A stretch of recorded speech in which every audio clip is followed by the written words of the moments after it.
like a wallet chain for your brain. This is the Normal Isn't Necessary podcast, brought to you in part by the Gumball Head Sobriety Society.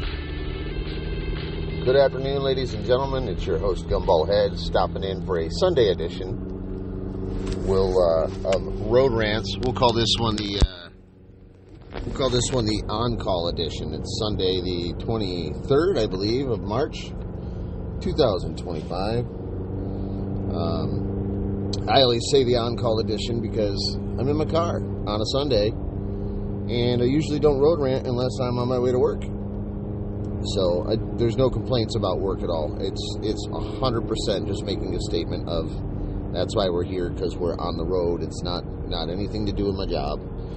So I love my job. I love my company. I love what I do. I love taking the ability on a day when people are struggling with something that can ruin their day and doing my very best in order to make it a positive thing. Yesterday, I went and I did some side bids for some outside of work, and I got the opportunity to bid some great drywall projects, which I'm really looking forward to, and got to meet with a couple of homeowners that were very, very, very, very eager to get work done, and I love that. Now, Friday, after I left work, I had a client call me up and ask me, hey, you know what, they had contacted me on my lunch break. It was perfect timing. Like, the world aligned perfectly to be able to accommodate and assist this particular person. And they contacted me on my lunch break, and they had an emergency. They had a water leak in their refrigerator for their ice maker, and I had called them, walked them through how to shut off the water to the refrigerator till I got there, and was able to remedy their situation. And, you know, the biggest thing about it is they showed me the trust and the respect and the love and gave me the opportunity to come over there and, you know, change their day, take their bad day, turn it into something positive. This is what the podcast on Friday was all about. I'm still riding that high right now from being able to help out somebody who I've done work for in the past. Those things don't change. That's why I do what I do in the real world. Whether it's at work, whether it's on Podbean, whether it's on TikTok, whether it's on Facebook, it doesn't matter the avenue that I take. I really look forward to the opportunities to help people out whenever I can. And I don't expect anything in return except for a little bit of grace. You know, I expect people to say please and thank you. I expect people to pay me when it's required. And, you know, that goes for even on call at my job. I don't expect anything from the company that I work for except for a paycheck that doesn't bounce and the incentives that I pay for, or the benefits that I pay for to come through when I need them. So I don't expect anything out of this world. I'm a big proponent for if you don't like your life, change it. And sometimes we need to take the bull by the horns and just make those changes. Sometimes they take time, and we don't like taking time. We don't like change. Sometimes we just do what we have to do. So I really love what I do because I do get the opportunity over and over and over again to help people out when they're, you know, seeing things that they aren't able to take care of, or are not able to change, or not able to fix, or unable to repair. And being able to do that as a living, it's a beautiful thing.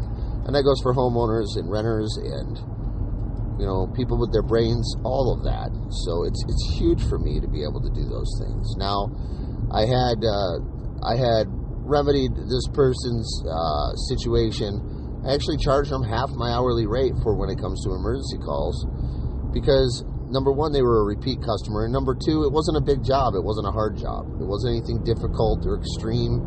I think that my pricing on that particular call was priced accordingly. My biggest concern was, you know, put gas in my car because it was a 40-minute drive for a 5-minute job. And I know there's a lot of companies out there that, all right, well, it's $89 to send somebody out. I charge this lady $35 to fix her leak in her refrigerator. Save her thousands of dollars in repair costs and damages. And I'm gonna take this one step further. Doing a quote yesterday, I had a lady that is just frustrated with a project. She had multiple plumbers come out to look at a plumbing project. There's drywall needed, there's paint needed, there's removal of a bathtub needed, and caulking needed. There's a lot of things that are needed on this person's home, and she's a stay-at-home mom of 7 kids. She can't afford it, number one, and number two, she can't afford the time to do the repairs herself. Even though the repairs that I'm going to be doing for this person are extremely simple, she's got a lot of kids running around. She's got a lot of things going on. She's not able to do it while her husband's out there serving our country. Again, another opportunity for me to step up and be able to give back to the community that gives into me, and give back to those who protect our freedom, protect our rights, and protect our abilities to live in this beautiful nation of America by ourselves, and as a country, and as individuals, and as a community, and as society in itself. And it's one of those things where I walked into a gas station today. I wanted to get another can of chew.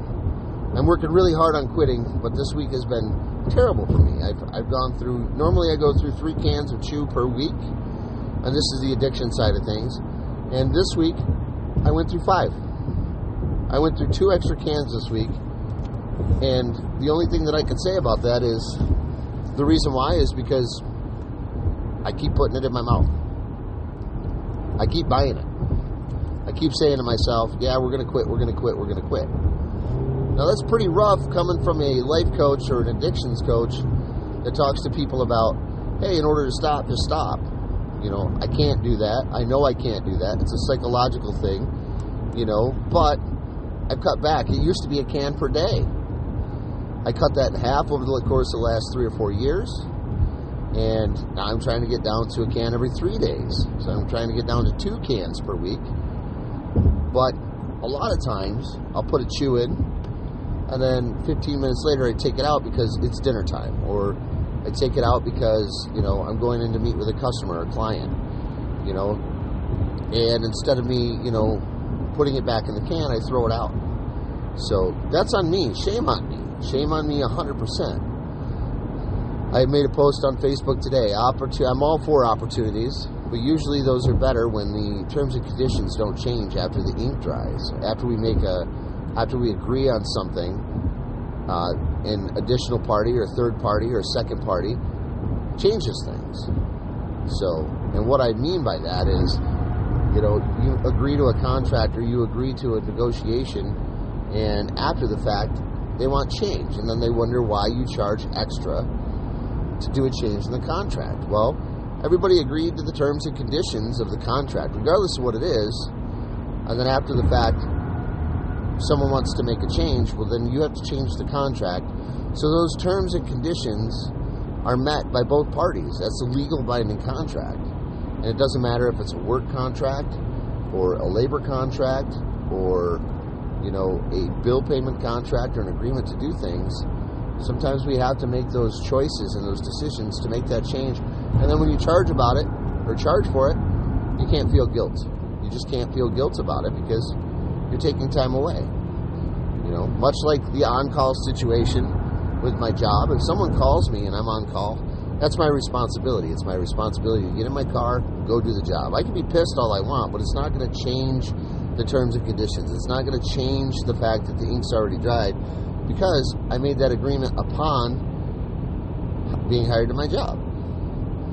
I walked into a gas station today. I grabbed that can of chew, grabbed an energy drink, okay? Now, I'm being conscious when I go into the stores now. Used to, I'd be like, I'll grab 2 energy drinks, a bottle of water, you know, a can of chew, I'll grab a donut, you know, a cookie, whatever, and, you know, $16, all right, here you go. I never even think about it. Well, today, my trip into the store cost me $8.04. Can of chew and an energy drink. I got a bottle of water in the car already. Don't need to buy extra stuff. I looked at the donuts. They didn't have any. I love donuts. I love snack cakes. I love pizza. You know, I love all those things that are not good for you. But I looked today at the donuts, and usually when a gas station doesn't have donuts on hand or available, I go straight to the Little Debbie section if I'm hungry, and I buy a honey bun, or I buy donut sticks, or I buy something from there, which is usually pure carbs or pure lard or pure fat, pure bad for you, but energy boost, and they're satisfying. Now, I noticed that the Hostess donut sticks at this gas station I went to, this is a Circle K, were $2.79. Now, I picked my 16-year-old up from work last night, and I was craving a donut, same situation, and, you know, I could have got a half dozen donuts for $5. He works for Kroger. Half dozen of donuts for $5. Not a bad deal, you know, just under 50 cents a piece. And then I saw the snack cakes, and the snack cakes were on sale for $1.99 for a box. I could have bought any snack cakes I wanted to in the world, but I opted for the best one, Swiss rolls, and it was $1.99 for 6 packages of Swiss cake rolls. And I was like, ooh, that's a pretty good deal. Not a bad deal at all. Then I walked over and I looked at the milk section where they have all the milk, and they had chocolate milk half gallons on sale for $1.59. Now, being a milk connoisseur, I mean, I'm not a huge milk drinker, but this particular, when it comes to snack cakes, you know, chocolate milk always goes better with snack cakes. It's $1.59 for a half gallon, or you could buy a quart for $1.99. Well, I mean, it's not hard to do the math. You get a little bit extra, an extra quart of milk for 40 cents less, you can't complain. But the expiration date on it was March 30th. March 30th. We're still 5-6 days away, and milk you can usually buy a couple of days after the date to be okay, especially if it hasn't been opened. These are suggested sell-by dates. They're not requirement dates. But I walked out of Kroger for $4. Now, had it been a normal trip for me, it would have been $20-25 just to the grocery store. That's why I don't grocery shop. That's why I'm not allowed to go to Target without supervision.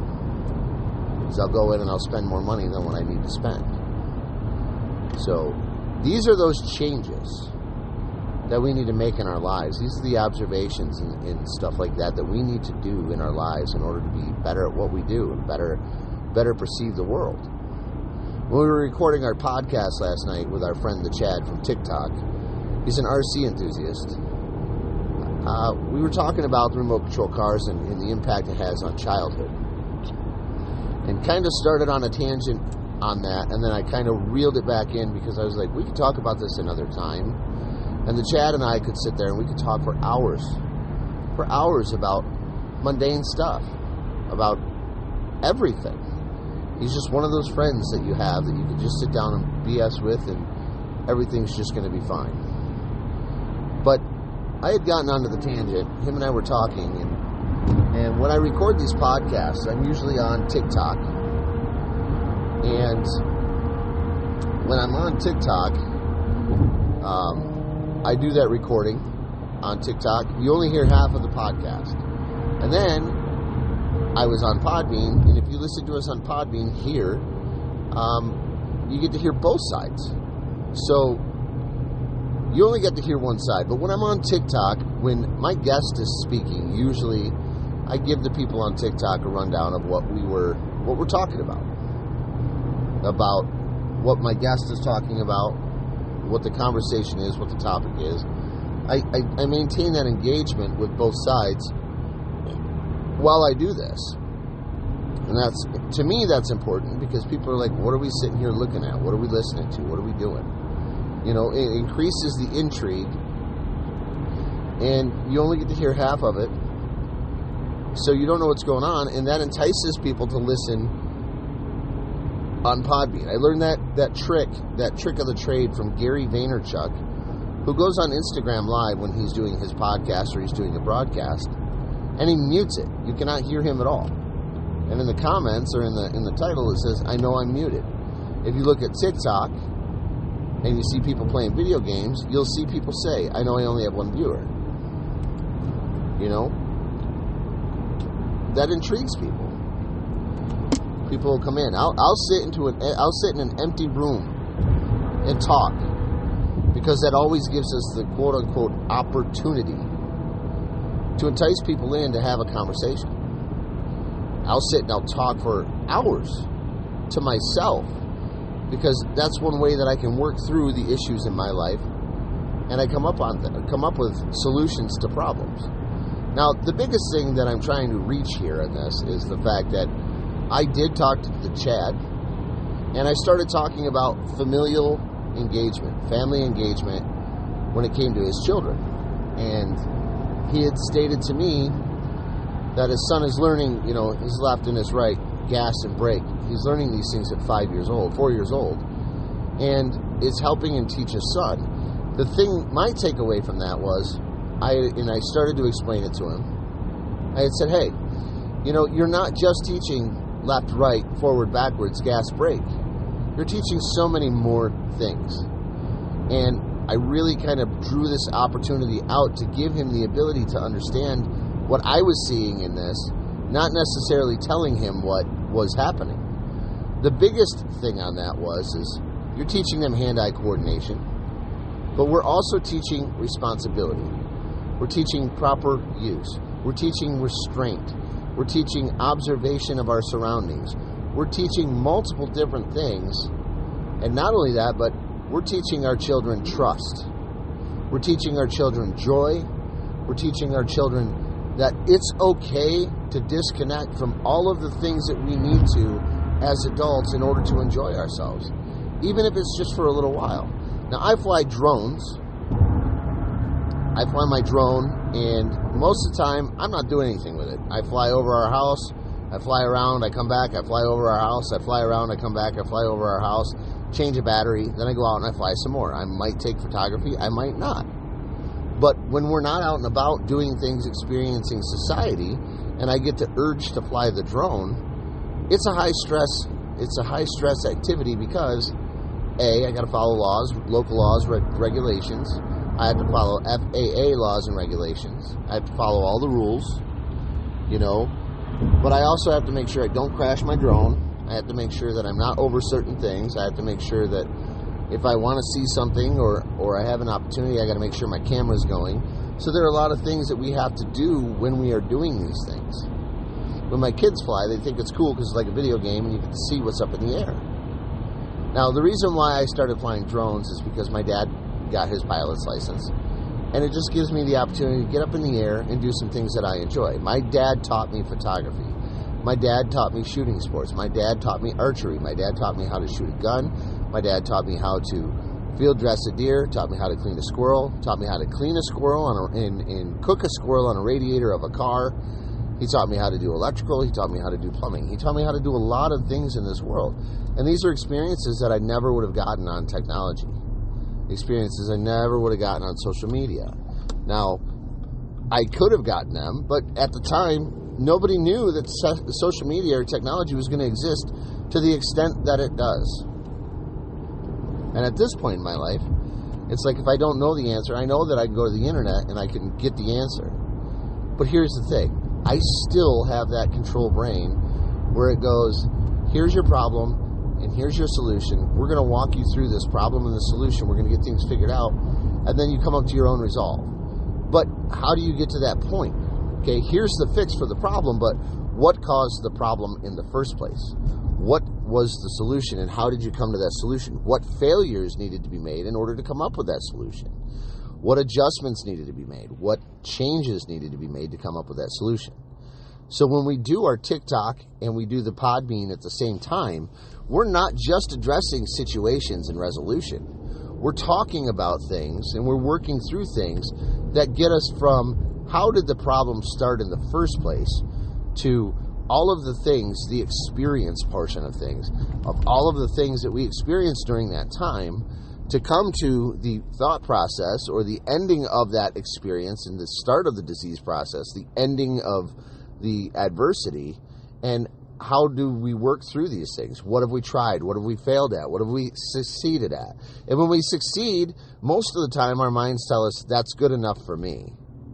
But if you don't fail, you don't learn. And that's where these opportunities come in our life.